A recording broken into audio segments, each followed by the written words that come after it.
Is Thursday morning, September 7th. I think I crossed all the T's and dotted all the I's before coffee talk. We're still having some problems. It's the most interesting thing. I feel like all of my scripting is just throwing itself up at me. So I've got to figure that out. But at the end of the day, I think I got everything ready. I made sure that was updated. I made sure our current temperatures are updated. There are no hung up scripts, so I think we're doing good. Shall we do this darn thing? Let's start. Beautiful, beautiful weather outside. Look at that. Oh my goodness, it is a gorgeous start. I always look at this camera and I always think to myself, man, I don't want to be too loud because that water's so quiet. Then I see the speedboat off in the distance. I'm like, okay, now we can talk. Because he's going to churn up that water a little bit. All right, that's okay. All right, so it's a beautiful morning. No matter what your plans are today, go outside and enjoy our first warning live Doppler radar. Rain-free across Central Florida. Not going to see anything too bad. Temperatures out the door are in the 70s.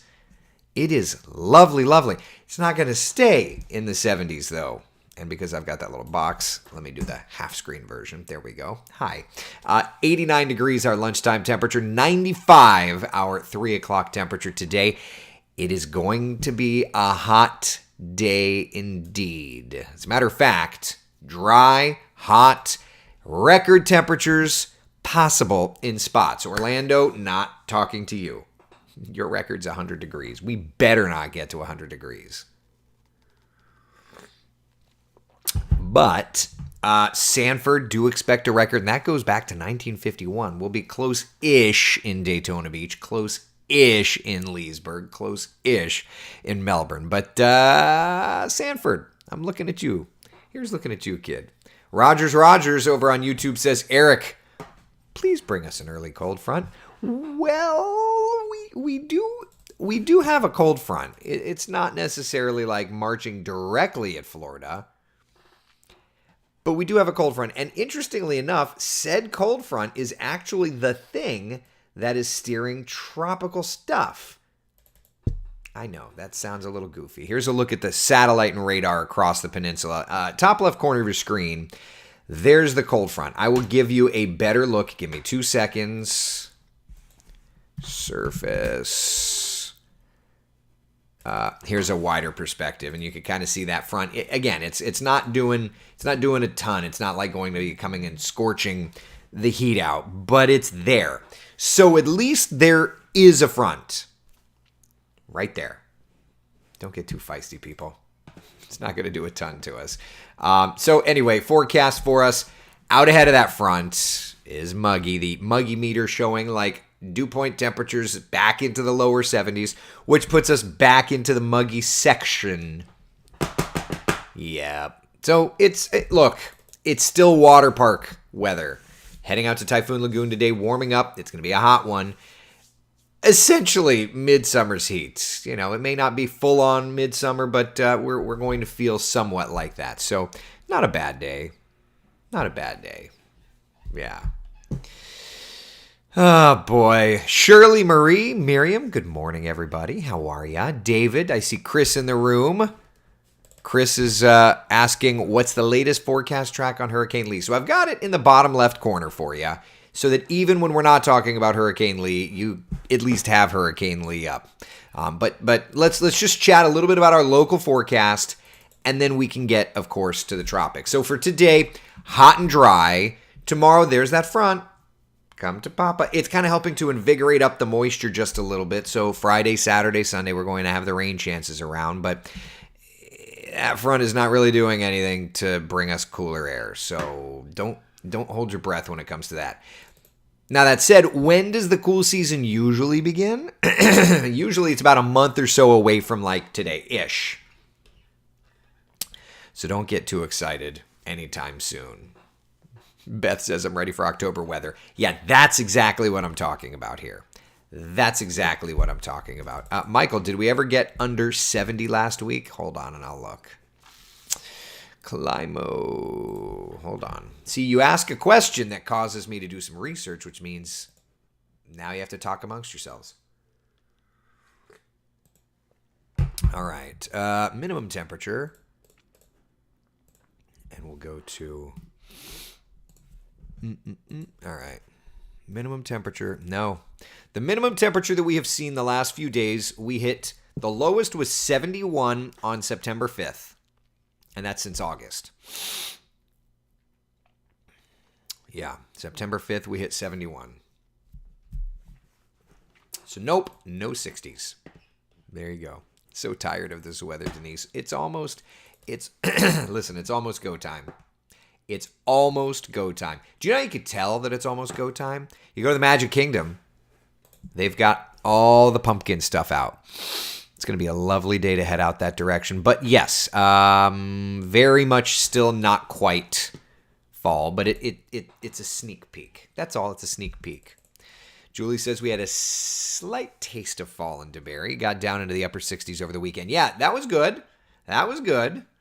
I'm not taking that away from you. Kind of wish that I got to enjoy that as well. But, oh well. What are you going to do? All right. So let's look at our 7-day forecast together, and we'll read it, and we'll weep together. I got to find the 7-day. There it is. Got to find it. No big, massive chills here, unfortunately. There you go. 72 is going to be our low temperature on Saturday in Orlando, and that's going to be about as low as we'll get. 93, 92, 91. So at least we're going to be heading in the right direction. But yeah, no big chills, unfortunately. Unfortunately. Vanessa's Life. I thought Palm Coast did 68. I was just looking at the Orlando temperature. I can't guarantee, listen, I to go and look at every site would take forever. There were upper 60s, but not Orlando. Yeah. Oh, well. I worry about Bermuda with this storm, Ashland says. Well, we'll take a look at it for sure. Kenny says, go Bucks. I'll say go Bucks to that. Wayne says, I want to do meteorology just like you. Giddy up, buddy. There's a lot of weather nerds out there. We can be two peas in a pod. Milagros, good morning. I recently subscribed to your channel. Well, thanks for hanging out with us on YouTube. We're on YouTube, Twitter, X, and Facebook. We're all over the place. We are going, just so that you all know, like every time that I come live to you, we stream on 5 different channels. My YouTube, the Wesh Facebook, my Facebook, and then I believe the Wesh Twitter and my Twitter. So we are in the places. All right, enough of that. Shall we chat a little bit of tropical weather? Sound good? Sound good? Any other questions about our local forecast before we do that? Anything whatsoever? Weather Watcher on YouTube. Big fan of your videos. I watched you for the first time on your hurricane season forecast early this year. Thank you, bud. Appreciate it for hanging.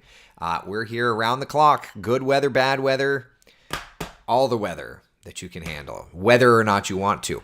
All right, there's Hurricane Lee. There's the satellite presentation. 5 a.m. advisory is the latest advisory. We don't do 8 a.m. intermediates because it is not anywhere near land. So there's that. Now, there's a couple of things that I want you to remember, and I haven't checked this morning to see if they've updated this, but we should start getting recon flights later today. Low-level fix goes in this evening, and then... And you can I was the last one to build this graphic because I built it a couple of days ago instead of Thursday, I should say today. One thing that's also interesting, and I don't know the reasoning for this. So you've got your standard C-130 mission for low-level fix this evening. This evening, you also have another C-130 going up almost to the altitude that the Gulfstream flies to do that synoptic mission. So in other words, you're going to have a C-130 doing low recon, like 1,000 feet or so, and you're going to have another C-130 doing the job of the Gulfstream. So, to which my question is where's the Gulfstream? And then tomorrow morning at 8 a.m., we'll have the P-3 doing tail Doppler mission. Now that's the last plan that I saw. Let me just double check and see if they've updated that. Aircraft reconnaissance for today. So I've got 6 hourly fixes at 23:30. Okay, so that's that. NOAA 43 P3 tail Doppler mission into Lee. 08 at 12, so that's tomorrow. And then added a synoptic mission at 0. Okay, so this is all current still. Okay. And it's funny. You could tell that I was the last one that updated because it still says Tropical Storm Lee. Let me fix that. Stand by. Tropical Storm Lee. Hurricane Lee. Okay. So anyway, we're going to get good data into the hurricane model. Now, the hurricane models have been doing a fantastic job, and it's important to note they've been doing a fantastic job. But models get better when you put more data into them. So once we start getting some of this recon data, that can only help us. Chrissy's asking, will Lee impact San Juan, Puerto Rico? Not directly, we don't think. But indirect impacts, absolutely. So let's look at the forecast cone from the National Hurricane Center. Let's start there and just kind of see what's doing. So there you go. I will, I will zoom it in. Expected to become a stronger Category 2 hurricane this afternoon. Tomorrow morning, a major hurricane, and continuing up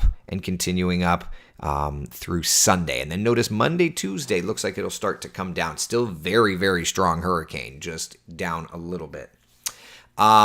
So when we look at this, like, let's just kind of do some analyzation, like San Juan, you see there, not in the forecast cone of confidence, meaning we are, at least in this moment, confident that the center of circulation will not go over San Juan. Now, another thing of note is that the Hurricane Center issues a 5-day forecast cone.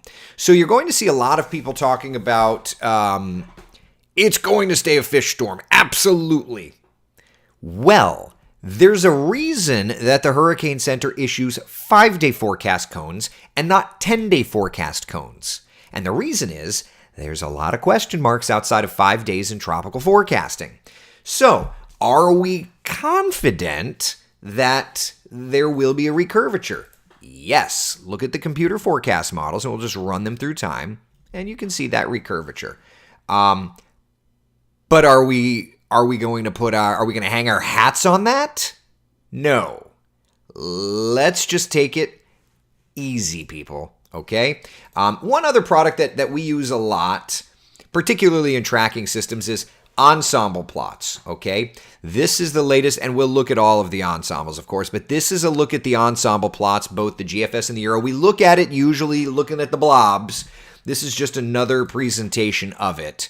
And very clearly, they're all trying to show that recurvature. Now, there are a few outliers here, kind of bringing it off and then bringing it closer to the Bahamas and then recurving it.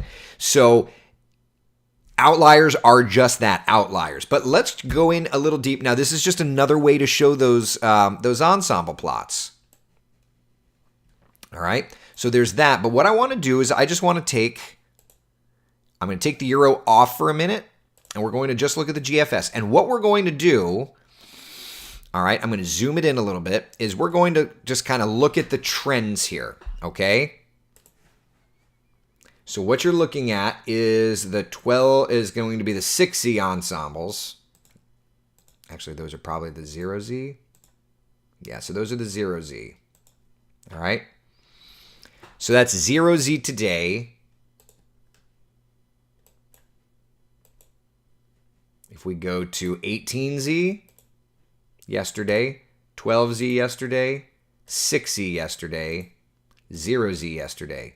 So 0Z was kind of open. 6Z went a little to the right. 12Z kind of came a little to the left. 18Z kind of came a little to the left. And the latest run went back to the right. So they're just kind of, they're shifting around. You know, they're shifting around. Why am I saying that? Well, he's just trying to hype it and say that it's shifting toward us. Actually, quite the opposite. I'm trying to illustrate the fact that they're tweaking around, but you're not seeing a consistent trend. And a consistent trend is what would concern me when looking at this stuff. Okay? I'm not seeing a consistent trend. I'm seeing tweaking back and forth. I like tweaking back and forth, much better than a consistent trend. So for now, looking at the models, they're tweaking, they're not trending. Perfect. That breeds confidence. That breeds the idea that, at least for now, the computer models have a pretty good grasp on the situation. I will be interested to see how this plays out once we start to get some recon and synoptic data in there. But at least for now, I'm feeling good about this forecast. Now, that said, am I going to sit on pins and needles waiting for it to make that right turn? Sure I am. Because I've seen weather. For 20 plus years, I've tracked it. And I know that it ain't over until it's over. Matthew, Dorian, we know Irma, Bertha. If you're an old timer, you know Bertha. Floyd, y'all remember Floyd? I remember sitting on pins and needles with Floyd. Whew.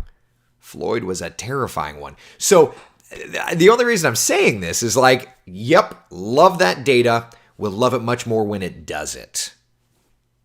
Okay? Patrick, a consistent trend offshore would be best, and that's what it is. And that's the key that I'm trying to show. I did see someone asking, I don't understand Z's. Great question. Let's talk about it. So Z time. Everybody have an iPhone? Let's open the iPhone. All right.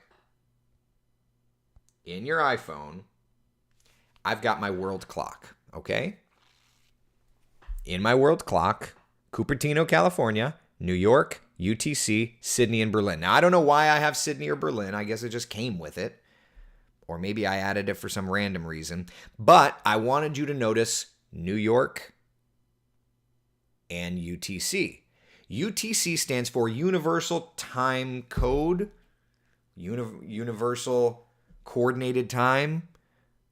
Something like that. In other words, it's the time.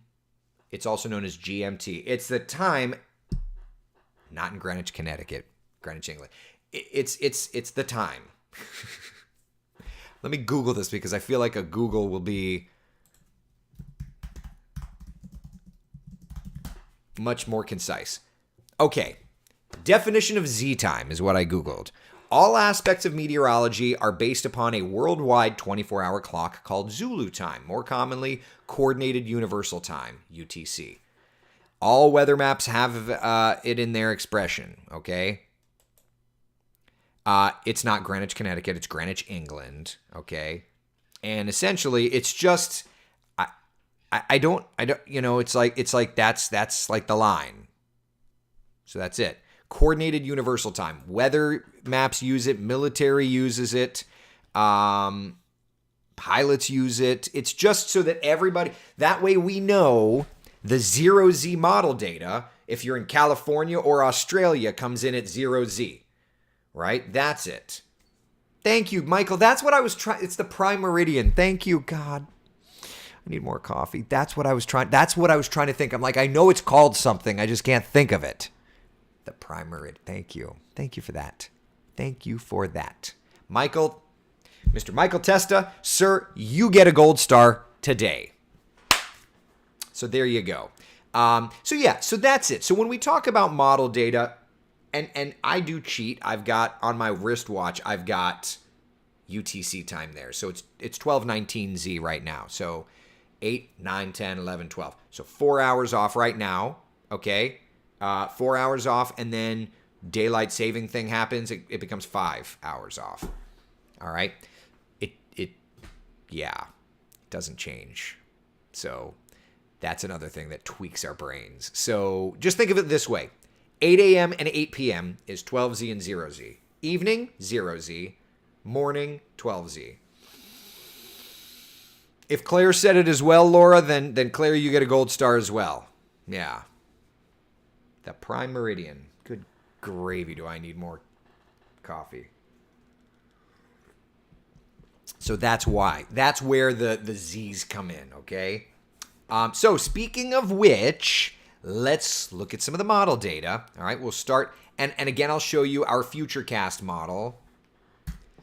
just to show the Futurecast model, remember, is a high-resolution model, so it does not go out over range or time very far. This is the Futurecast 6Z, so the most recent run of the Futurecast model, and it still does not show far enough out. As a matter of fact, it's just starting to initialize Hurricane Lee on that right-hand side, and it only goes through this weekend. So when it comes to tracking Hurricane Lee, just a reminder, it's going to be a marathon, not a sprint, right? Because the timeline on this still way out. All right, so let's run. This is the 6Z run of the GFS, the most recent run.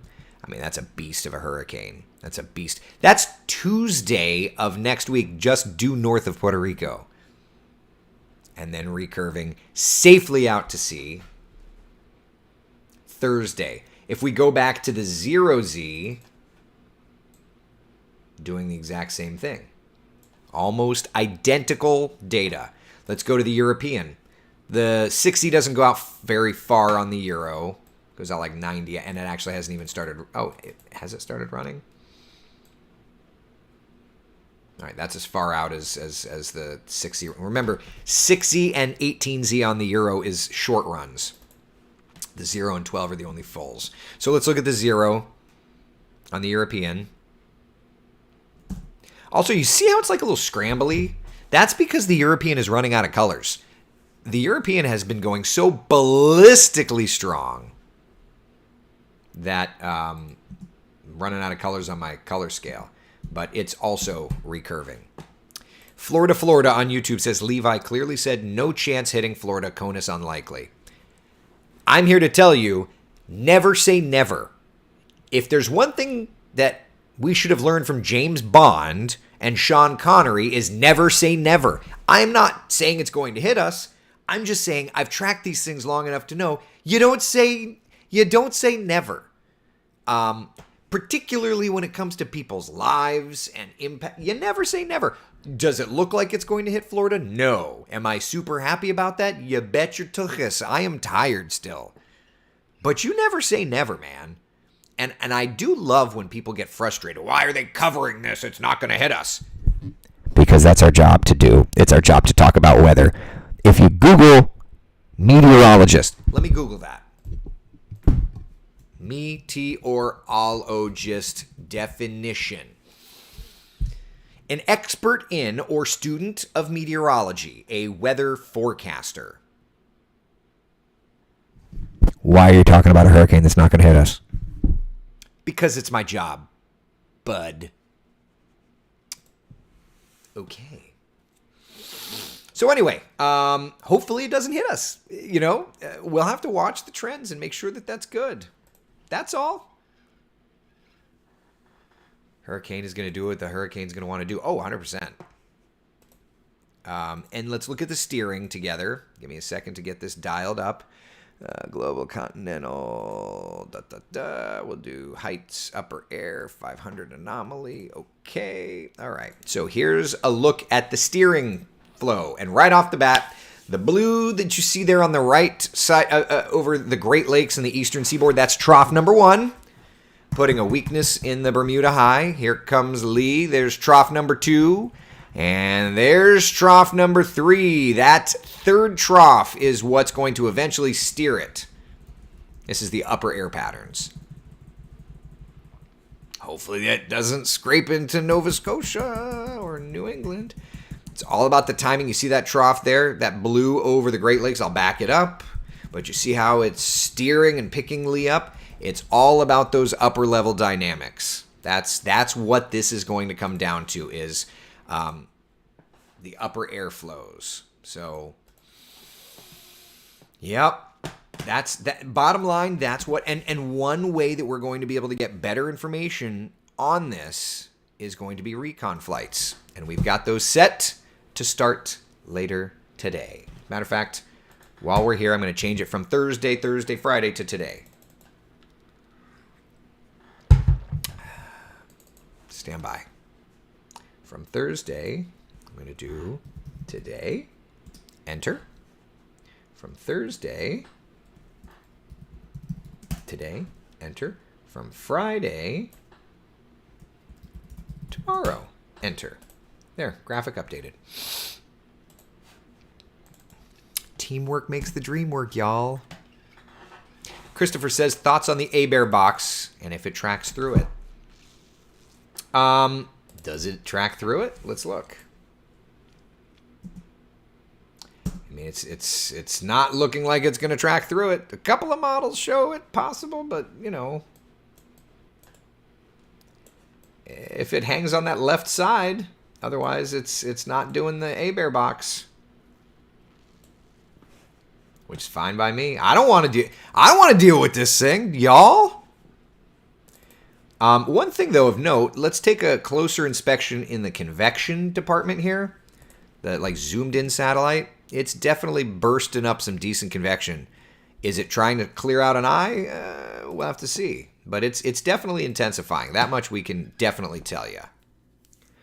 Is the storm expected to get that massive? Yeah, I mean, this is going to be a beast of a hurricane. It's already coming together, but it's expected to be a beast of a hurricane. Yep.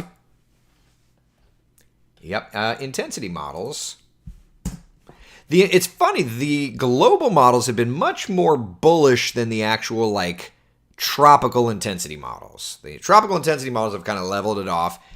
Some of the global models, no joke, like here. Stand by. Do that. Pop over here. Come over to this. We'll select Lee.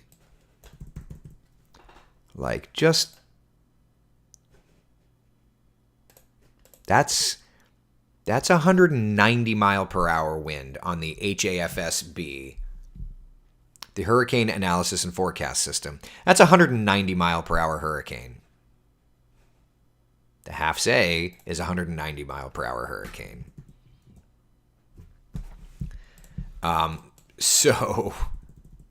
And thank goodness it looks like it's going to keep it well off to our coastline. But that's 187 miles per hour. What?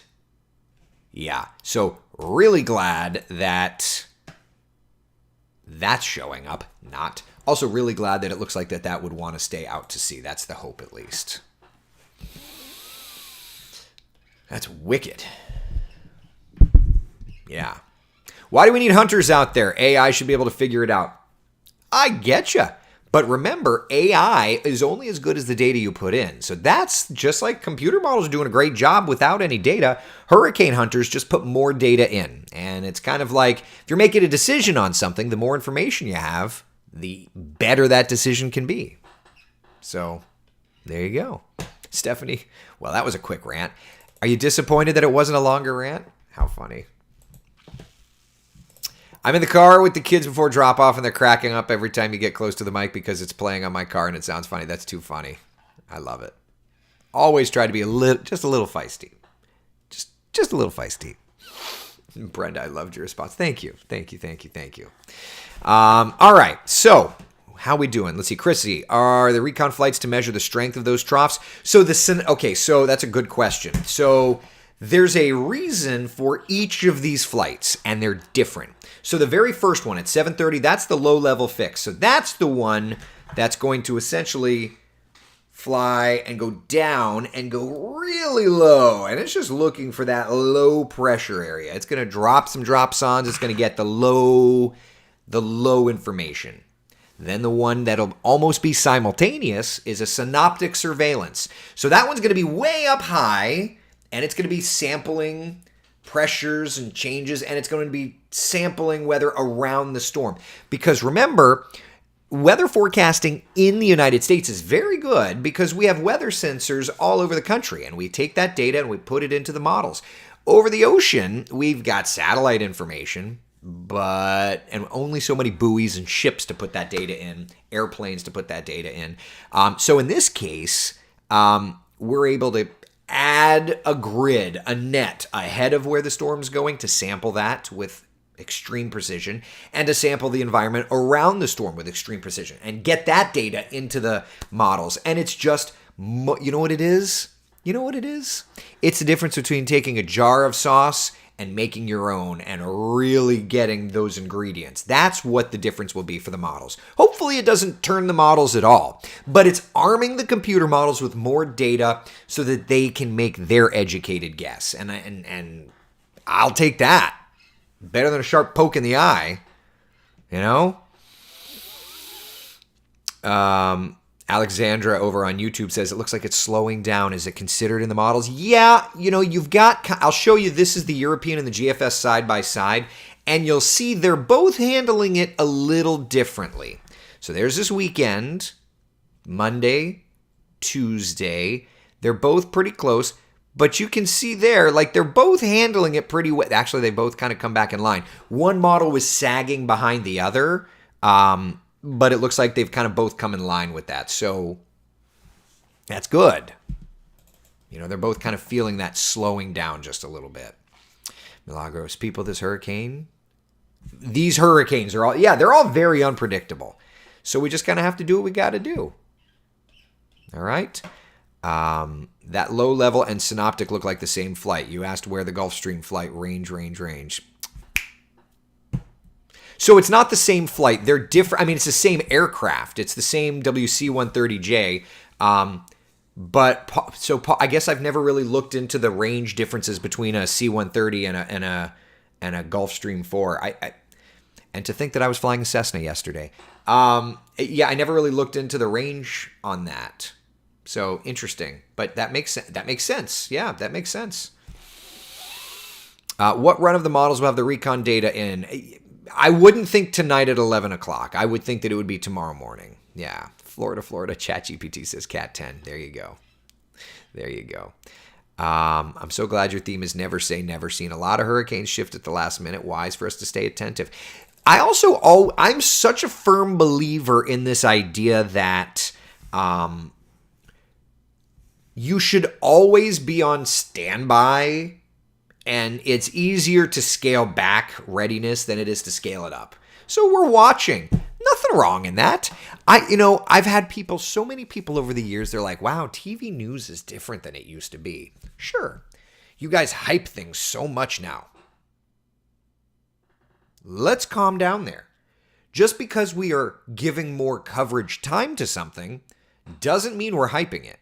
I'm a firm believer that my tone as a meteorologist sets the tone. I could hype. Category 6 is hitting Florida on September 6th. Nobody's telling you about it. Yeah, we really did some damage yesterday with that Cat 6. My tone, Tony's tone, Kellyanne's tone, that sets the stage for a hurricane hype or not hype. Coverage is being there for you. Don't get it twisted, right?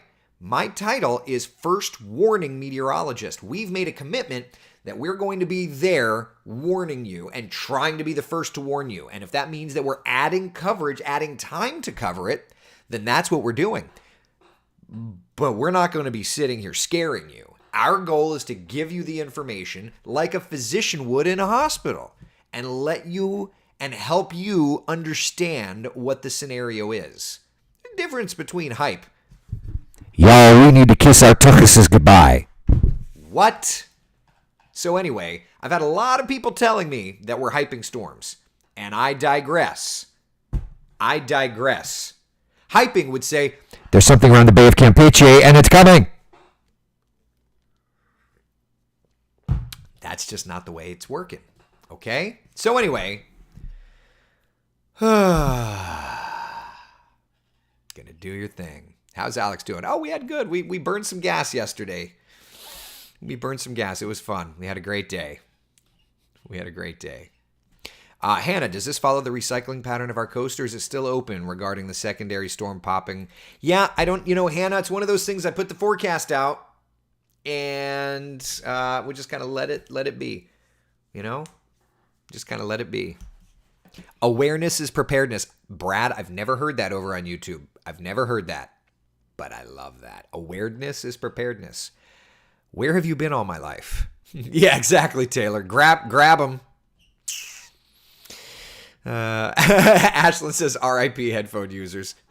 Sorry, guys. For those of you that are new, there's a lot of people here that are not with us all the time. For those of you that are new, I do go off on little tangents, and sometimes I pick up my little microphone. I'm sorry. Sorry about that. Oh, man. Oh, man. Laura says that microphone is one of the best purchases you've ever made. I can accept that. All right. Any other questions? Any other questions about Hurricane Lee? Hopeful that Hurricane Lee stays out to sea. Poet and just don't know it. Any other questions about it? Want to make sure y'all have the best information. Spicy, Trish, spicy. Anything behind Lee? So we do have a couple of other things out there. At the moment, there's nothing of like great concern. There you go. There's the latest map from the National Hurricane Center. So the area in red should recurve and stay out to sea. The area in yellow, top right corner, was Franklin.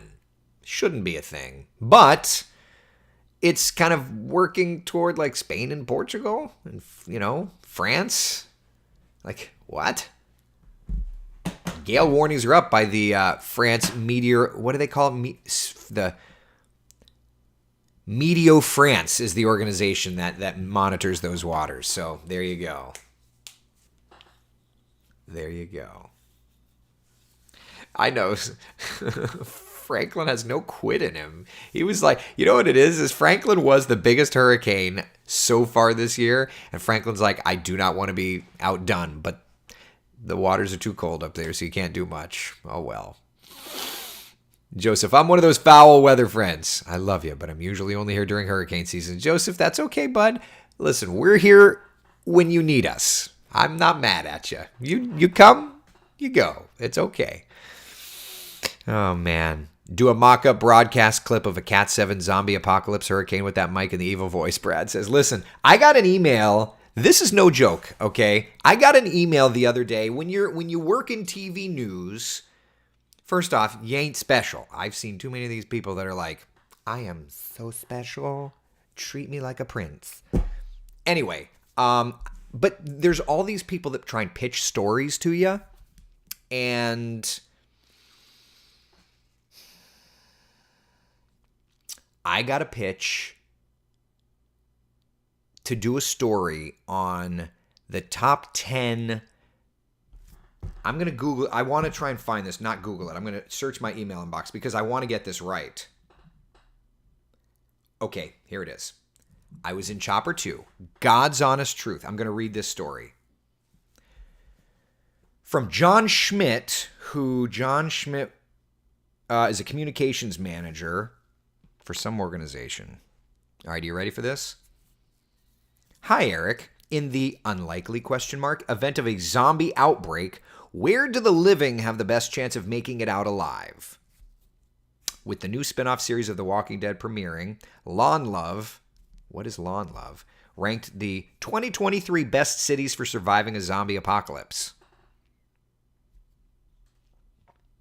Orlando is in 10th place. Orlando is the 10th best city for surviving a zombie apocalypse in the country. Here's my favorite. Number 4 best is Miami. Number 1 worst city in the country is Miramar, Florida. What? By the way, just so that you know, the number 1 best city for surviving a zombie apocalypse is Houston, Texas. The number 2 best city for surviving a zombie apocalypse is apparently New York, New York. What are those people tracking? I have literally no idea. Taylor, I would say Lawn Love is something not to Google. I would agree. I don't even know what it is.